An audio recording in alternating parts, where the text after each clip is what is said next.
Bonjour, bienvenue sur Crypto House. Aujourd'hui, on va parler DEX, Decentralized Exchange, et c'est pour tout de suite.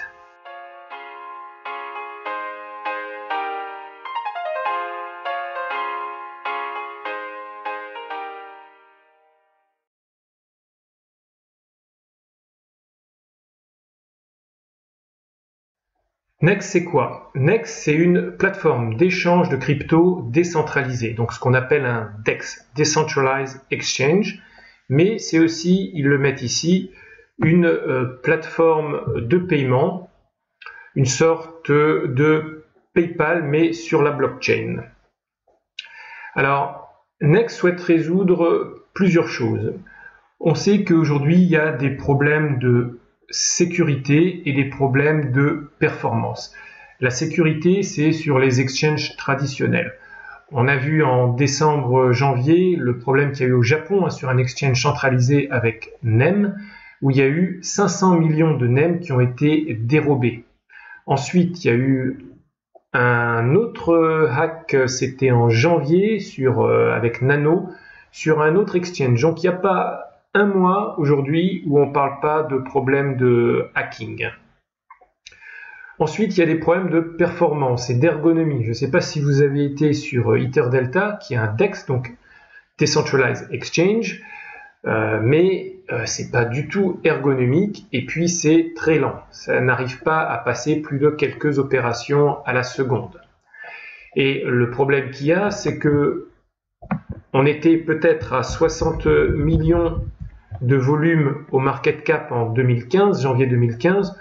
Aujourd'hui, on est à 460 milliards.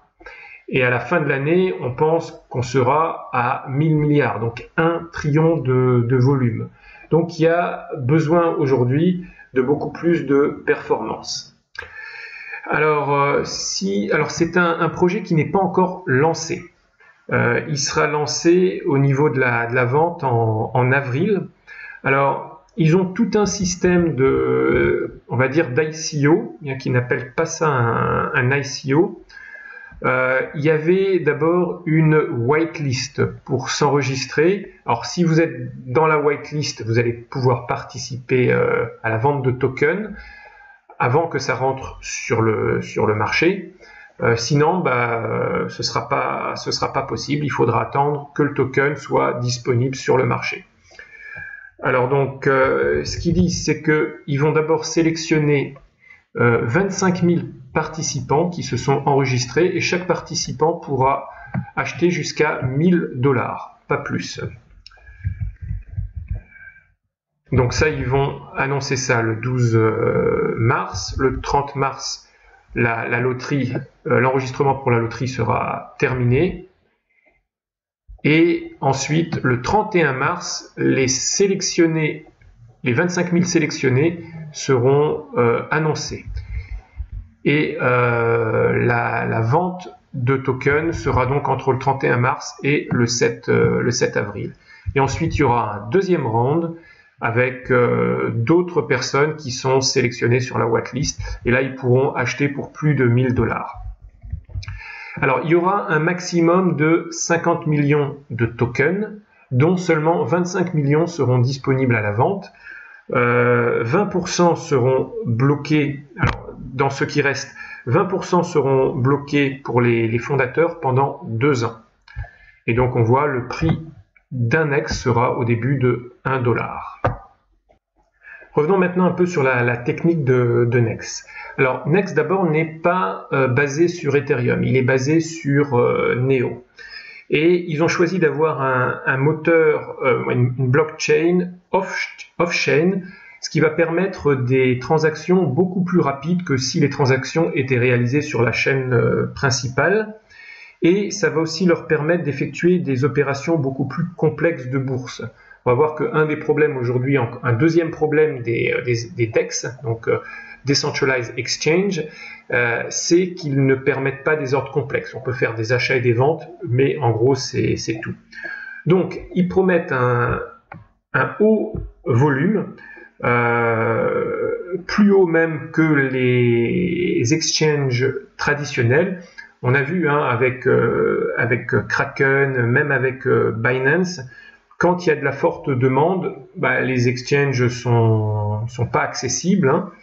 Et quand il y a un crack, pareil, comme par hasard, quand on veut vendre en masse, encore une fois, les exchanges sont pas accessibles parce qu'il y a une congestion. Supposez qu'ils aient un tuyau où ils peuvent recevoir 10 000 membres à la seconde et qu'il y a 12 000 ou 13 000 personnes, 15 000 qui veulent arriver à la plateforme en même temps, c'est ce qu'on appelle une action de DDoS. Donc il y a plus d'actions, plus d'utilisateurs qui veulent rentrer sur la plateforme que la plateforme ne peut en accueillir. Et donc il y a des congestions. Et donc avec leur concept off-chain, qui peut permettre, alors d'après Nex, des volumes de transactions énormes, ils n'auront pas ce problème. Alors, une fois que les transactions seront réalisées off-chain, elles seront ensuite consolidées sur la chaîne principale Neo. Et donc, à chaque fois qu'il y aura un ordre de vente, ou un ordre d'achat, il y aura un smart contract qui sera réalisé. Alors, regardons maintenant la partie ordre complexe. Donc, Nex promet aussi une fonction qui n'est pas disponible sur les DEX, donc les exchanges décentralisés, qui proposent aujourd'hui que des ordres d'achat et de vente simples. Eux, ils veulent introduire des ordres de bourse complexes, comme par exemple les ventes limites avec des cours limites. Donc vous dites, par exemple, aujourd'hui le Neo il est à 150, mais moi je veux l'acheter à 145. Et donc vous passez une limite à la baisse. Ou alors si vous avez des Neo à 105 et vous voulez les vendre à 160 alors que le cours est à 150, vous allez passer un ordre limite à la hausse. Donc ils veulent proposer ce type de solution, de fonction. Aussi, ils veulent proposer des ordres avec marge. Donc ça va être un DEX avec plus de fonctionnalités.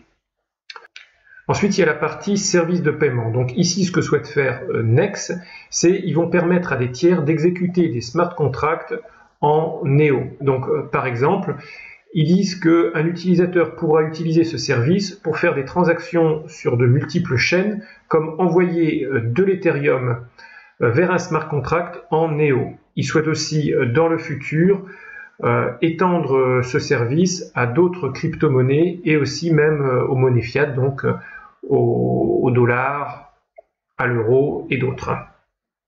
Alors, ils veulent encore aussi aller plus loin, c'est qu'ils ont une vision, si on le voit dans le white paper, à long terme. Donc, en plus de ces trois fonctions principales, ils veulent s'adresser aussi aux exchanges professionnels en proposant des API, donc des API standardisées JSON. Et cette API va permettre à des tiers d'intégrer donc leur moteur de bourse sur des plateformes de trading. Et ils disent que cette API permettra plus d'une dizaine d'opérations par seconde pour ces plateformes. Et comme on le voit aussi dans le white paper, l'étape d'après, c'est de proposer carrément une banque décentralisée. Donc, une fois que leur exchange et leur plateforme de paiement sera mise en place, ils veulent vraiment s'attaquer à quelque chose de lourd, donc le marché bancaire. Et donc, ce qu'ils vont faire, c'est qu'ils vont prendre toutes les fonctions traditionnelles d'une banque de détail et les passer dans la blockchain avec des smart contracts. Alors, repassons maintenant au niveau des tokens. Donc, on a dit il y aura 50 millions de tokens en tout, mais simplement 25 millions seront disponibles à la vente, 20% seront bloqués pour les fondateurs, et le reste seront des tokens qu'on va pouvoir miner. Ça, c'est intéressant parce que, tout comme les tokens d'autres exchanges, on a vu qu'il y a le token sur KuCoin, sur Binance, ce sont des tokens qui vont apporter des sortes de dividendes. Et comment ça va fonctionner?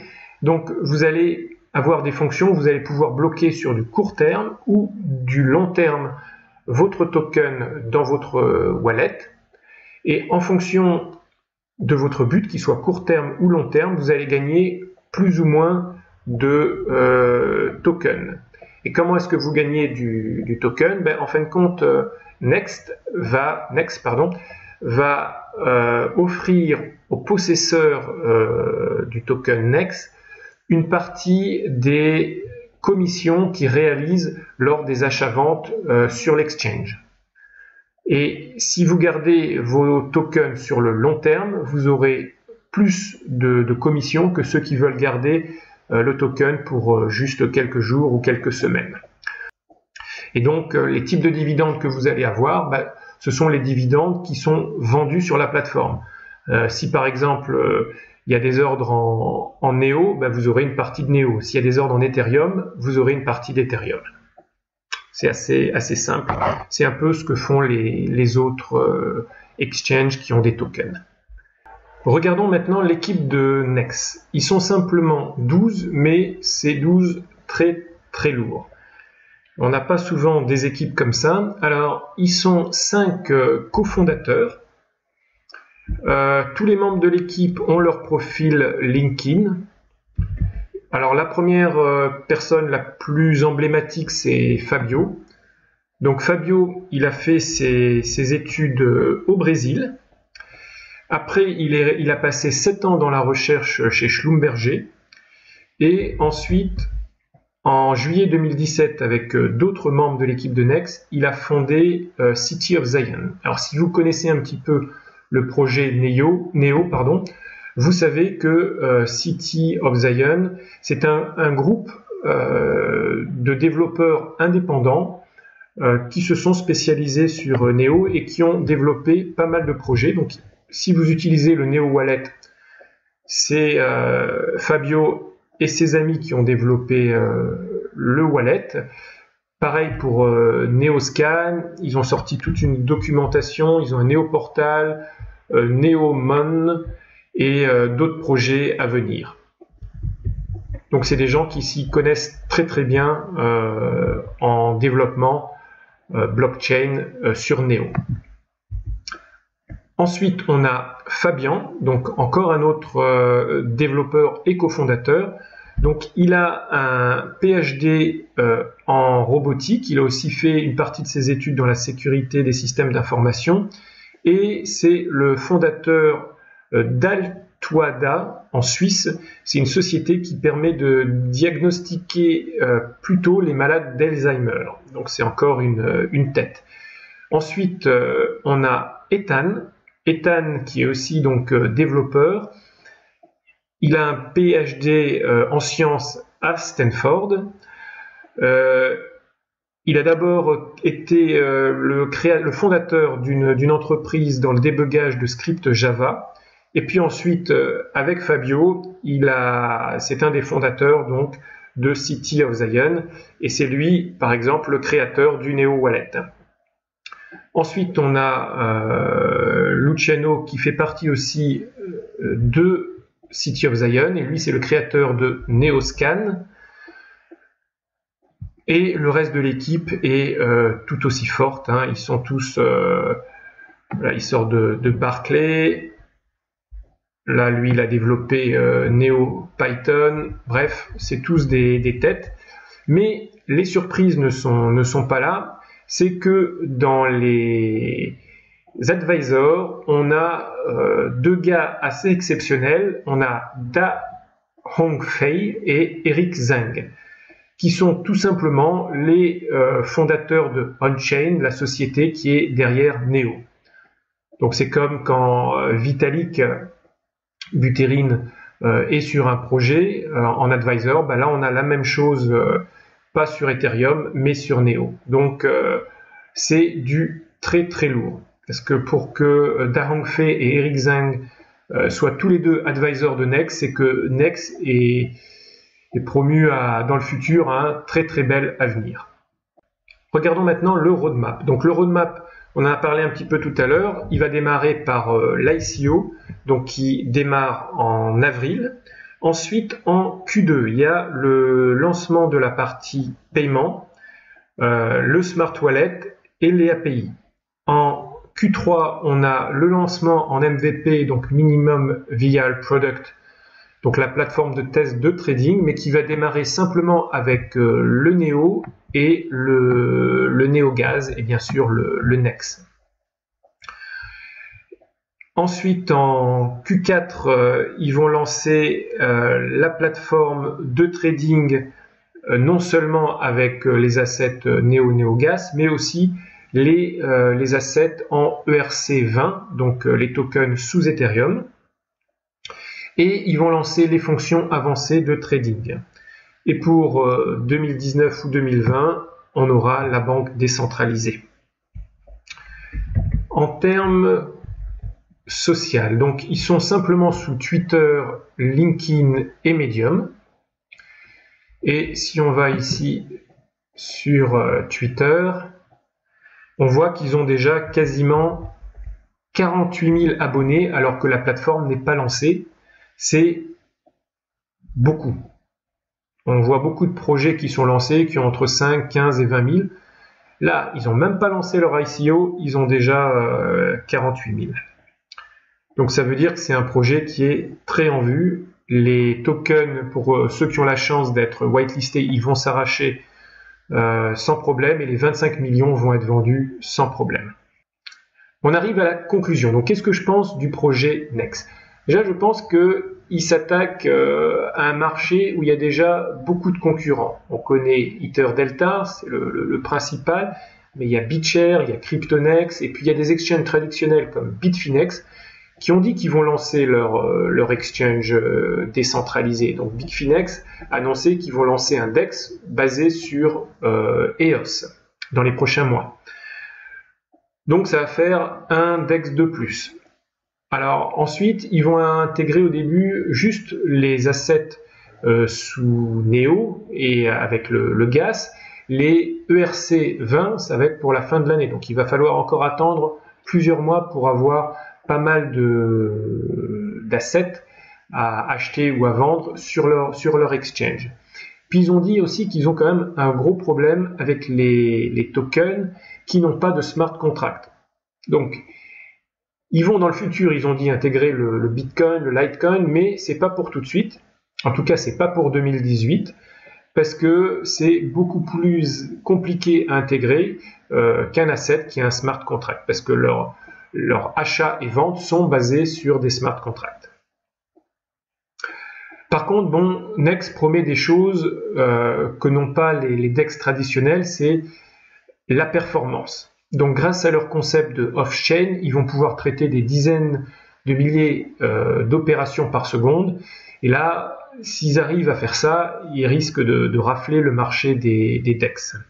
Ensuite, j'ai vu une interview d'un des membres de l'équipe, je pense que c'était Fabio, qui disait aussi qu'ils vont faire très attention à la partie interface. Ils ont 2 personnes à plein temps qui se chargent de travailler l'interface.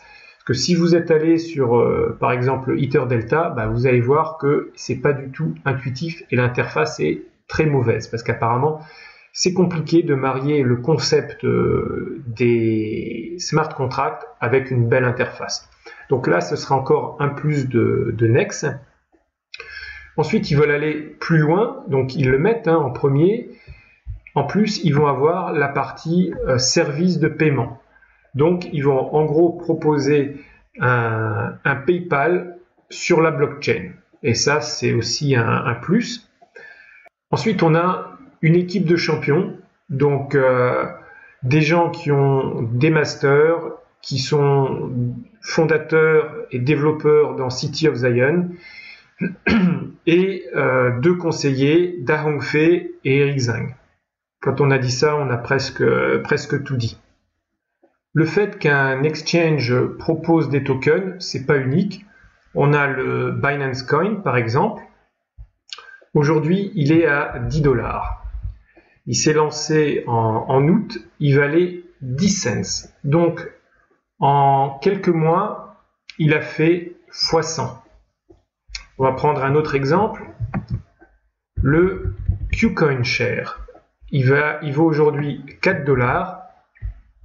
Il s'est lancé il y a à peine 3 mois. Il valait dans les 70 cents, mais il est descendu à 40 cents. Alors, autre chose d'intéressant, c'est qu'ils ont leur système de bonus qui pousse les possesseurs de tokens à les garder le plus longtemps possible dans son wallet. Parce que plus vous les avez longtemps dans le wallet, plus vous gagnez de bonus. Mais ça veut dire aussi que si vous les gardez longtemps dans le wallet, ça veut dire qu'il y en aura moins en circulation. Donc déjà, il n'y en a pas beaucoup.